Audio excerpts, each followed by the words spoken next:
नमस्कार, खबरें अब तक के खास कार्यक्रम एक मिनट पूरी रिपोर्ट में आपका स्वागत है। मैं आपके साथ कमल कौशिक। एक मिनट में आप देखेंगे खबर रफ्तार से भी और विस्तार से भी। सबसे पहले बात श्रीलंका की करेंगे। आर्थिक संकट से जूझ रहे श्रीलंका के कैबिनेट मंत्रियों ने इस्तीफा तक दे दिया है और कर्फ्यू के बावजूद शाम को व्यापक स्तर पर प्रदर्शन हुए हैं। प्रदर्शनकारी राष्ट्रपति गोटबाया राजपक्षे के इस्तीफे की मांग पर अड़े हुए थे।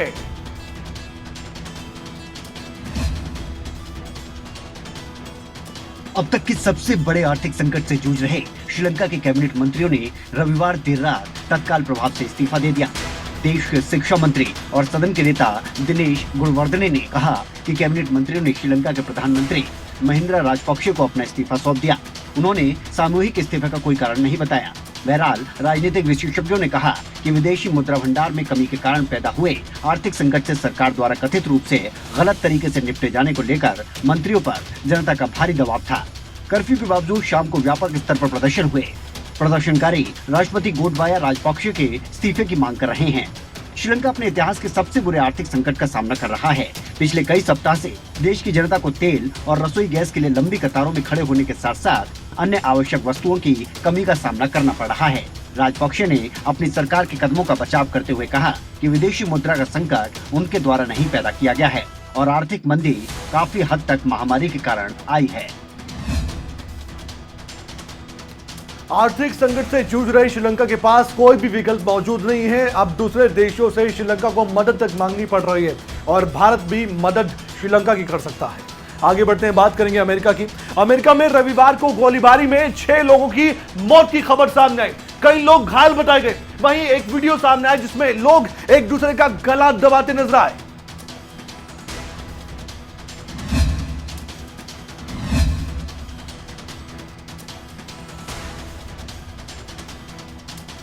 अमेरिका के कैलिफोर्निया में अंधाधुंध फायरिंग करने का मामला सामने आया है, जहां पर सैक्रामेंटो के वेस्ट इलाके में गोलीबारी में 6 लोगों की मौत की खबर है। अंधाधुंध फायरिंग में 12 लोग गंभीर रूप से घायल बताए गए। सैक्रामेंटो पुलिस की तरफ से ये जानकारी दी गई है।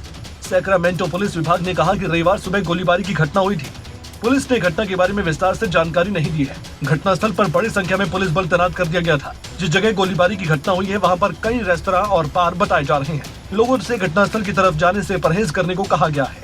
दरअसल अमेरिका से अक्सर गोलीबारी की खबरें आती रहती हैं, लेकिन 6 लोगों की मौत और 12 लोगों का घायल होना ये अंदाजा लगाया जा सकता है कि ये कोई छोटी मोटी घटना नहीं है। वहीं वीडियो में लोग एक दूसरे का गला दबाते और आपस में मारपीट करते नजर आए हैं। इस दौरान कुछ लोग उन्हें अलग करने की कोशिश भी कर रहे थे। अब देखने वाली बात है इस मामले में आगे क्या होता है।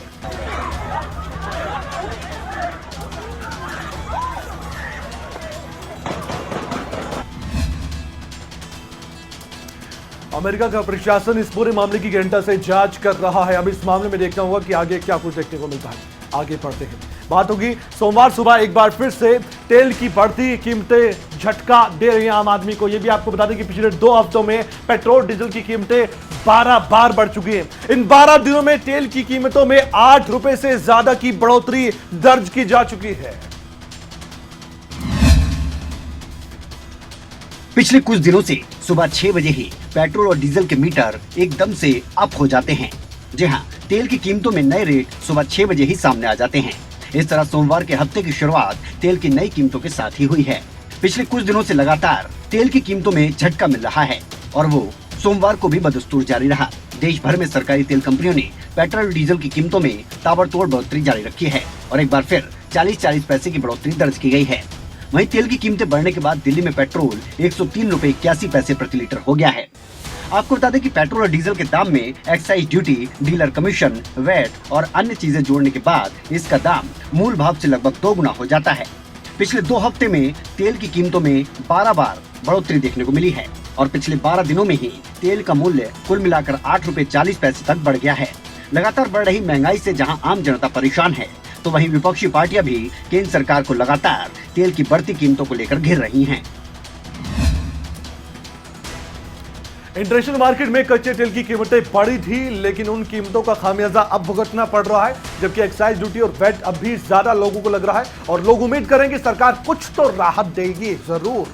आगे बढ़ते हैं, बात होगी दिल्ली की। दिल्ली के उप मुख्यमंत्री मनीष सिसोदिया ने स्वास्थ्य संबंधी चिकित्सा और पैरामेडिकल विज्ञान के लिए एक केंद्र का उद्घाटन किया और इस मौके पर मनीष सिसोदिया ने एक कार्यक्रम को भी संबोधित किया है। 1 मिनट में देखिए रिपोर्ट। दिल्ली के उप मुख्यमंत्री मनीष सिसोदिया ने सोमवार को स्वास्थ्य संबद्ध चिकित्सा और पैरामेडिकल विज्ञान के लिए केंद्र का उद्घाटन किया। इस मौके पर उन्होंने कहा कि हम जिन सेंटर्स की शुरुआत कर रहे हैं उसमें 120 बच्चों को दाखिला मिलेगा। देश में 10 फिजिशियन पर 1 नर्स है, जबकि इसका उल्टा होना चाहिए। कोविड के बाद मेडिकल क्षेत्रों में जॉब की डिमांड बढ़ी है। खाली नर्सिस की बात करें तो 10 फिजिशियंस पे 1 नर्स है, जबकि होना ये चाहिए कि 1 फिजिशियन पे ऑलमोस्ट 3 नर्स होनी चाहिए। हमारे यहाँ उल्टा है, हमारे यहाँ 10 फिजिशियन पे 1 नर्स है, यानी 1 नर्स पे 10 डॉक्टर है। ऐसा लेमन लैंग्वेज में करें, इसका उल्टा होना चाहिए, तभी हमारे देश का मेडिकल सिस्टम आगे बढ़ेगा। शिक्षा स्वास्थ्य को लेकर दिल्ली सरकार गंभीरता से काम कर रही है और यही कारण है कि दिल्ली में सरकारी स्कूलों की तस्वीरें पूरी तरह से बदल चुकी हैं। तो मोहल्ला क्लिनिक खुलने से भी दिल्ली की जनता को बड़ी राहत मिली है। शिक्षा और स्वास्थ्य को लेकर दिल्ली की आम आदमी पार्टी सरकार दूसरे राज्यों को हमेशा से चैलेंज करती रही कि यहां की स्वास्थ्य सेवाएं और शिक्षा प्रणाली सबसे बेहतर है। आगे बढ़ते हैं, बात होगी अब कुछ दिन पहले तक की टीएमसी की टोपी पहनने वाले अशोक तंवर की। अशोक तंवर जो कि पूर्व सांसद है, अशोक तंवर ने अब आम आदमी पार्टी की झाड़ी थाम ली है। झाड़ू को थाम कर अब आगे राजनीतिक पारी को बढ़ाने की कोशिश में है। पूर्व सांसद अशोक तंवर ने दिल्ली के मुख्यमंत्री अरविंद केजरीवाल की मौजूदगी में आम आदमी पार्टी का दामन थाम लिया है। कहते हैं राजनीति में कोई चीज स्थिर नहीं होती। कब कौन किस पार्टी को छोड़कर किसी और पार्टी को ज्वाइन कर ले, कब कोई अपना राजनीति में पराया हो जाए, कहा नहीं जा सकता। तभी तो कहते हैं कि राजनीति के मैदान में कोई अपना पराया नहीं होता। अब ये सभी लाइनें पूर्व सांसद अशोक तंवर पर फिट बैठती हैं। टीएमसी ज्वाइन की तो ममता बनर्जी भी उस समय गदगद नजर आई। 5 महीने भी पूरे नहीं हुए कि अब नई पार्टी का दामन अशोक तंवर ने थाम लिया। ऐसे में राजनीतिक लहरों के साथ आगे बढ़ती आम आदमी पार्टी की नाव में अशोक तंवर अब सवार हो चुके हैं। देश को बचाने की जो लड़ाई है उसी के साथ हम जुड़ करके यहाँ पर पहुँचे हैं और आने वाले समय में मैं इतना ही कहूँगा कि भारत माता का लाल करेगा कमाल केजरीवाल के। कल तक टीएमसी के गुणगान करने वाले अशोक तंवर अब अरविंद केजरीवाल और आम आदमी पार्टी के गुणगान करते नजर आएंगे। अपनी लड़खड़ाई राजनीतिक पारी को संभालने के लिए अशोक तंवर ने एक और दाव तो चल दिया है, लेकिन ये दाव आने वाले वक्त में क्या उनके काम आएगा, ये आने वाला वक्त ही बताएगा। आगे बढ़ते हैं, बात अशोक तंवर के आम आदमी पार्टी में जाने की ही होगी, क्योंकि आम आदमी पार्टी में जाने के बाद अशोक तंवर के विरोधियों ने उन पर हमला करना शुरू कर दिया है। हरियाणा के मुख्यमंत्री मनोहर लाल ने भी अशोक तंवर को लेकर प्रतिक्रिया दी है। अशोक तंवर को आड़े हाथों लिया, क्या कुछ कहा उन्होंने, आइए सुनते हैं और देखते हैं 1 मिनट में।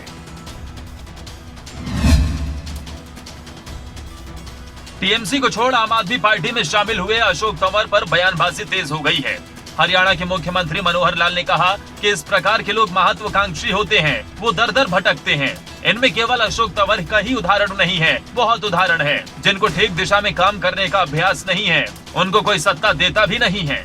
जो इस प्रकार के महत्वाकांक्षी लोग होते हैं वो दर दर भटकते रहते हैं, और दर दर भटकने में केवल अशोक तंवर का उदाहरण नहीं है, बहुत उदाहरण है जिनको ठीक दिशा में काम करने का यानी जिनका अभ्यास नहीं है, और जो केवल सत्ता येन केन प्रकारेण सत्ता, उसको कोई सत्ता देता भी नहीं है और घूम घाम के प्रयोग करते रहते थे। अशोक तंवर दिल्ली में अरविंद केजरीवाल की अगुवाई में आम आदमी पार्टी में शामिल हुए हैं। आपके हरियाणा प्रभारी सुशील गुप्ता भी मौजूद रहे। आपको बता दें, अशोक तंवर हरियाणा कांग्रेस के अध्यक्ष रहे हैं और भूपेंद्र हुड्डा से मनमुटाव के बाद कांग्रेस को छोड़ करीब 1.5 महीने पहले टीएमसी में शामिल हुए थे।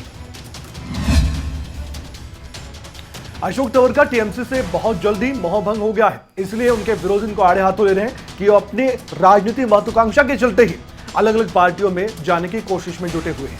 आगे बढ़ते हैं, अब बात करेंगे कांग्रेस की। हरियाणा कांग्रेस में क्या गुटबाजी फिर से हावी हो गई है? क्या अब फिर से लगने लगा है कि 2 धड़ों में कांग्रेस बट गई है? सवाल इसलिए क्योंकि एक दिन में कांग्रेस की 2 अलग अलग बैठकें थी, लेकिन मुद्दा एक ही था। तो ऐसे में प्रश्न उठते हैं कि कैसे अब कांग्रेस इस दो जड़ों में बंटकर एकजुट होकर आगे बढ़ पाएगी। इसके सबूत कैसे मिल पाए हैं, देखिए 1 मिनट में। सोमवार को कांग्रेस की 2 अलग अलग बैठकें हुई। दिल्ली में नेता प्रतिपक्ष भूपेंद्र हुड्डा ने कांग्रेस विधायक दल की बैठक बुलाई थी, जिसमें कई विधायक मौजूद भी रहे।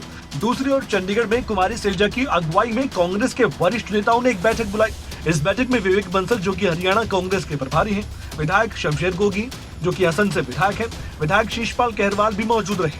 लेकिन जब कांग्रेस के वरिष्ठ नेताओं से गुटबाजी को लेकर सवाल किया गया तो उन्होंने इससे साफ इनकार कर दिया। एक तरफ भूपेंद्र हुड्डा सीएलपी की बैठक बुलाते हैं, 5 विधायक आपकी बैठक में आते हैं, वहाँ भी कुछ विधायकों को और भी थे, वो फिर चले गए थे। विधायक तो काफ़ी आए हुए थे, पर बात वो नहीं है, बात ना गिनती की है ना कुछ और है। बात ये है कि ये कांग्रेस पार्टी की मीटिंग थी, वो विधायक दल की मीटिंग है, दैट इज ऑल। चंडीगढ़ के मसले पर मुख्यमंत्री मनोहर लाल ने हरियाणा विधानसभा का स्पेशल सेशन बुलाया है। इसी को लेकर कांग्रेस रणनीति बनाने में जुटी है। कांग्रेस ने अलग अलग बैठक बेशक बुलाई हो, लेकिन मुद्दा एक ही था। लेकिन साथ ही इन 2 बैठकों से गुटबाजी की खबरों को फिर से हवा मिल गई है। समय समय पर कांग्रेस की गुटबाजी खुलकर सामने आ ही जाती है। हालांकि हमेशा कांग्रेस के नेता इससे इनकार करते हैं, लेकिन सब कुछ दिखता ही है और सब समझते हैं। आगे बढ़ते हैं। सोनीपत पुलिस ने अलग अलग मामलों में वांछित 3 अपराधियों को गिरफ्तार किया है। पिछले कुछ समय से पुलिस एक्शन मोड में नजर आ रही है। सोनीपत पुलिस जिले में अपराध पर लगाम लगाने के लिए मोस्ट वांटेड अपराधियों पर शिकंजा कसती जा रही है। सोनीपत पुलिस ने अलग अलग संगीन मामलों में फरार चल रहे 3 अपराधियों को गिरफ्तार किया, जिनमें से एक आरोपी पर शराब के लिए पैसे न देने पर दोस्त की हत्या का मुकदमा दर्ज है, तो 2 पर आपसी रंजिश में गोली चलाने के आरोप हैं। तीनों की गिरफ्तारी के बाद डीएसपी सतीश गौतम ने जानकारी देते हुए बताया कि ये गिरफ्तारी अलग अलग मामलों में की गई। थाना सदर सोनीपत में 23/1 को एक घटना घटी, जिसमें रात को तुषार अनिल वगैरह ने एक भोला नाम के लड़के को सिर में शराब की बोतल मारकर उसकी हत्या कर दी थी। इसमें हमने मौके से 2 लड़कों को गिरफ्तार किया, तुषार और एक लड़का और है। उसके बाद ये लड़का जो है आज जो गिरफ्तार किया गया है, ये उसको आरोपी को तुषार को अपनी मोटरसाइकिल में वेट करके बैठा करके घर छोड़ गया था। पिछले कुछ समय से लगातार अपराध की वारदातों में इजाफा हो रहा है। ऐसे में जिले के अंदर पुलिस एक्शन मोड में है और लगातार वांछित अपराधियों को पकड़ रही है। अगर पूरी तरह से पुलिस अभी यूं ही एक्शन मोड दिखाती रही तो अपराधियों का सफाया जल्द हो सकता है, लेकिन ये निरंतर काम करने वाली बात है। आगे बढ़ते हैं। अब आपको बताते हैं कि किस तरह से एक्शन मोड में नजर आ रहे हैं या पुलिस के अधिकारी भी और दूसरी जगह बाकी चीजें भी। गन्नौर में एसटीपी का निरीक्षण किया गया तो अधिकारियों को सख्त लहजे में संदेश भी दिया गया। देखिए पूरी रिपोर्ट 1 मिनट में।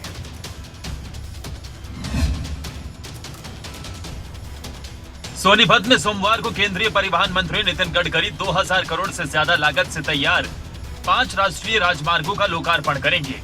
केंद्रीय मंत्री के पहुंचने से पहले CM Manohar Lal full action में नजर आए।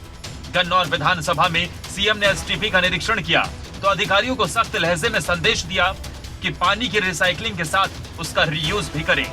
यही नहीं, सीएम ने इसके लिए बाकायदा अधिकारियों से 1 हफ्ते में रिपोर्ट भी मांगी है।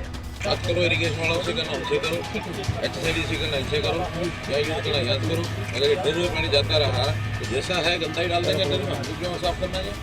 कौन है यहाँ इसका इंचार्ज कौन है?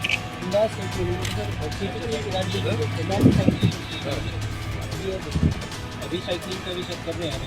नहीं, रिसाइकलिंग तो हो रहा है, रिसाइकलिंग और रीयूज की सर कंसेंट देनी है अभी। किसने देने का? कितना यूज कर। यानी सीएम के बैक टू बैक दौरे बता रहे हैं कि सीएम फुल एक्शन में हैं। अचानक मुख्यमंत्री मनोहर लाल का यूं निरीक्षण करना यह बताता है कि अधिकारियों को अब सतर्क रहना होगा, वरना हरियाणा के मुख्यमंत्री मनोहर लाल कहीं भी जाते हुए कहीं भी औचक निरीक्षण कर सकते हैं। आगे बढ़ते हैं। बात होगी जेजेपी के राष्ट्रीय अध्यक्ष अजय चौटाला की। इनेलो पर जमकर सियासी प्रहार किया है अजय चौटाला ने। यहां तक कि अजय चौटाला ने इशारों में इनेलो के कद्दावर नेता अभय चौटाला को जेजेपी में शामिल होने की नसीहत भी दे डाली है।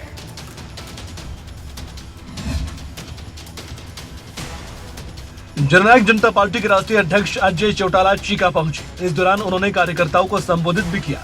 इस मौके पर पत्रकारों के सवालों का जवाब देते हुए उन्होंने इनेलो को लेकर खूब तंज कसे। उन्होंने कहा कि आने वाले समय में आप लोग ये पूछा करेंगे कि एक होती थी इनेलो, वहीं बातों ही बातों में एक और कटाक्ष करते हुए अजय चौटाला ने अभय चौटाला को जेजेपी में शामिल होने की नसीहत भी दे डाली। थोड़े दिन के बाद आप पूछा करेंगे कि ये एक होती थी इन्हें लोग। साथ ही उन्होंने कहा कि हम साफ सुथरी नीति को लेकर आगे चल रहे हैं और आज फिर से जनता की सेवा के लिए जनता के बीच पहुंच गए हैं। ये बात भी अजय चौटाला के द्वारा कही गई थी। वहीं इसी दौरान चौधरी देवीलाल द्वारा किए गए जनता के हित में कार्यों का हवाला देते हुए उन्होंने कहा कि चौधरी देवीलाल ने हमेशा स्वच्छ राजनीति की थी और उन्हीं के नक्शे कदम पर दुष्यंत चौटाला जेजेपी को आगे लेकर चल रहे हैं।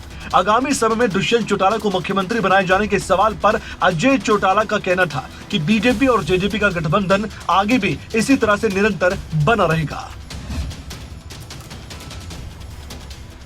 अब अजय चौटाला के तीखे वार के बाद अभय चौटाला का पलटवार क्या होता है ये देखना दिलचस्प बेशक होगा। आगे बढ़ते हैं।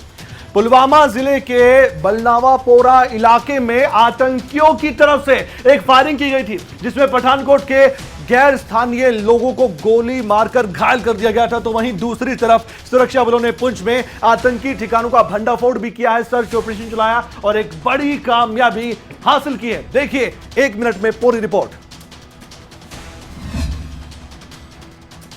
जम्मू कश्मीर में आतंकी घटनाएं लगातार बढ़ती जा रही हैं। हालांकि आतंकी गतिविधियों पर सुरक्षा बलों की लगातार नजर है और आतंकी घटनाओं को रोकने के लिए सुरक्षा बलों की तरफ से लगातार सर्च ऑपरेशन भी चलाई जा रही हैं। लेकिन बावजूद इसके आतंकी बाज नहीं आ रहे हैं। अब पुलवामा जिले के बलानोवपोरा इलाके में आतंकियों की तरफ से फायरिंग की गई, जिसमें पठानकोट के 2 गैर स्थानीय लोगों को गोली मारकर घायल कर दिया गया। वहीं जम्मू कश्मीर पुलिस ने बताया कि फायरिंग करने वाले आतंकियों के खिलाफ मामला दर्ज कर लिया गया है। वहीं दूसरी तरफ पुंछ में सुरक्षा बलों को बड़ी कामयाबी मिली। सुरक्षा बलों ने पुंछ में आतंकी ठिकाने का भंडाफोड़ किया।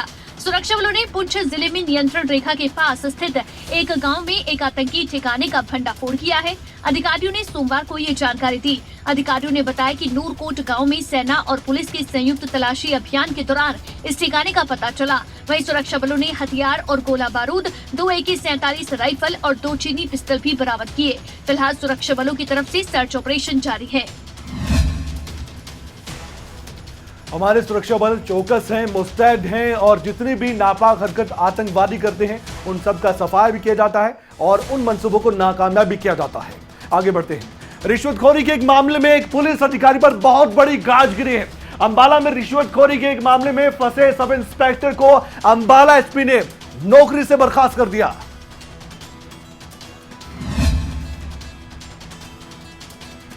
रिश्वतखोरी के मामले में फंसे सब इंस्पेक्टर को अंबाला एसपी ने नौकरी से बर्खास्त कर दिया। जानकारी के लिए बता दें कि विजिलेंस की टीम ने सब इंस्पेक्टर ऋषिपाल को साहा थाने में दर्ज एक मामले में रिश्वत मांगने के आरोप में गिरफ्तार किया था। अंबाला एसपी के मुताबिक सब इंस्पेक्टर ने महकमे की छवि को धूमिल करने का काम किया। इसके साथ ही एसपी अंबाला ने महकमे के सभी पुलिस अधिकारियों कर्मचारियों को चेतावनी भी दी है कि अगर रिश्वतखोरी को लेकर कोई भी शिकायत उनके खिलाफ मिलती है तो उन्हें बख्शा नहीं जाएगा। उसको विजिलेंस डिपार्टमेंट द्वारा 3-4 दिन पहले अरेस्ट किया गया था। तो उसके ऊपर डिसिप्लिनरी एक्शन लेते हुए उसको 311(2)B कॉन्स्टिट्यूशन की प्रावधान के अंदर उसको सर्विस से डिसमिस कर दिया गया है। करप्शन के इस मामले में पकड़े गए सब इंस्पेक्टर के खिलाफ कार्रवाई करते हुए अंबाला एसपी ने सब इंस्पेक्टर को नौकरी से बर्खास्त कर दिया है। सब इंस्पेक्टर ऋषिपाल को अंबाला विजिलेंस की टीम ने साहा थाने में दर्ज एक मामले में रिश्वत मांगने के आरोप में 30 मार्च को गिरफ्तार किया था, जिसके बाद अब सब इंस्पेक्टर को अंबाला एसपी ने नौकरी से ही निकाल दिया है। यह खबर उन पुलिस वालों के लिए बड़ा सबक है जो रिश्वत की चाह में अपने फर्ज से भी सौदा कर लेते हैं। इसलिए एक बड़ी कार्रवाई के बाद एक बड़ा संदेश भी गया है। आगे बढ़ते हैं। बात अब आपसे जुड़ी खबर की।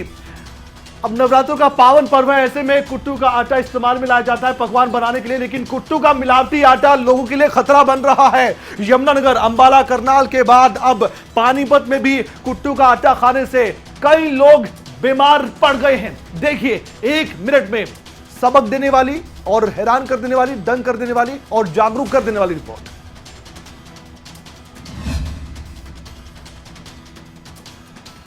नवरात्र के पावन पर्व पर कुट्टू के आटे से बने पकवान अक्सर श्रद्धालु खाते हैं। व्रत में इस आटे का सेवन किया जाता है, लेकिन इसी आटे ने अब लोगों की मुश्किलों को लगातार बढ़ा दिया है। हरियाणा के कई जिलों में ऐसे मामले सामने आए हैं जहां पर कुट्टू का आटा खाने से कई लोग बीमार पड़ गए। यमुनानगर, अंबाला, करनाल के बाद अब पानीपत में भी कुट्टू का आटा खाने से 10 लोगों की तबीयत बिगड़ गई है। इन लोगों को फूड पॉइजनिंग हो गया है, गला सूखने की समस्या भी आ रही है। इसके चलते बीमार लोगों को सरकारी अस्पताल में भर्ती तक करवाना पड़ा है। एक ही परिवार के 6 सदस्य बाबुरपुर अनाज मंडी से बीमार हुए, जबकि 4 कचरौली गांव के बीमार हुए। सभी का इलाज फिलहाल शुरू कर दिया गया है। ये सभी लोग रात को आटे से बना भोजन खाकर सोए थे। सुबह अचानक इनकी तबीयत बिगड़ गई। तबीयत बिगड़ने के बाद ये लोग अस्पताल में भर्ती हुए। इन लोगों में बच्चे भी शामिल हैं, जिन्होंने कुट्टू के आटे से बने पकवान का सेवन किया था। लेकिन चिंता की बात है कि कुट्टू के आटे से लगातार लोग बीमार हो रहे हैं और इसके पीछे का कारण कुट्टू के आटे में मिलावट का होना है। मिलावटी कुट्टू के आटा खाने की वजह से ही ये समस्या पैदा हो रही है और अब प्रशासन को अपनी ओर से जरूर सख्त कदम उठाने चाहिए और इस तरह की छापेमारी करनी चाहिए ताकि कहीं भी कुट्टू का मिलावटी आटा ना बिक रहा हो, क्योंकि लोग लगातार बीमार पड़ रहे हैं।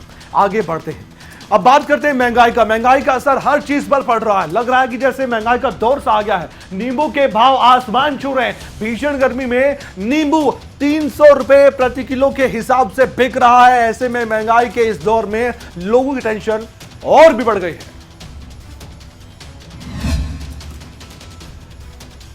रमजान के पवित्र महीने में मुस्लिम समाज के लोग भीषण गर्मी में भी रोजा रखते हैं, लेकिन रोजा इफ्तारी के लिए सबसे कारगर माने जाने वाले नींबू आजकल रोजेदारों की परेशानी का सबब बन गए हैं। नींबू के भाव आसमान को छू रहे हैं। नींबू 300 रुपए प्रति किलोग्राम से ऊपर भाव में बिक रहा है। गरीबों को एक नींबू अपनी प्यास बुझाने के लिए करीब 10 से 15 रुपए में खरीदना पड़ रहा है।